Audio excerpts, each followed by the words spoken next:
નવસારી શહેરના કબીલપુર વિસ્તારમાં તસ્કરો ત્રાટક્યા. પરિવાર પ્રયાગરાજ ખાતે ચાલી રહેલ મહાકુંભ મેળામાં યાત્રાએ ગૌને મકાનમાં તસ્કરોએ હાથફેરો કર્યો. નવસારીના કબીલપુર વિસ્તારમાં આવેલ રાધેશ્યામ સોસાયટીના એક બંધ મકાન પર ગુરુવારની રાત્રે તસ્કરો હાથફેરો કર્યો. તસ્કરોએ જે મકાન પર હાથફેરો કર્યો તે મકાનમાં રહેતો પરિવાર પ્રયાગરાજ ખાતે ચાલી રહેલ મહાકુંભ મેળામાં યાત્રાએ ગયો હતો. પરિવાર બહાર ગયો હોવાથી તકનો લાભ લઈ ચોરે મુખ્ય દરવાજાનો નકુચો તોડી કબાટ અને બેડમાં રહેલ સામાન વેરવિખેર કરી નાખ્યો અને હાથફેરો કરી ગયા.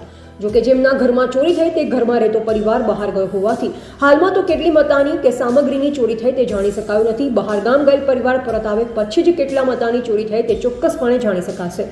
ચોરી કર્યા બાદ તસ્કરો ઘરનો મુખ્ય દરવાજો ખુલ્લો મૂકી ગયા. બીજા દિવસે આજુબાજુ રહેતા લોકો ઘરનો દરવાજો ખુલ્લો જોતા અંગે નવસારી ગ્રામ્ય પોલીસને જાણ કરી, જેના પગલે ગ્રામ્ય પોલીસની ટીમ ઘટના સ્થળે પહોંચી વધુ કાર્યવાહી હાથ ધરી. રિપોર્ટર અસિત ભાણા, નવસારી.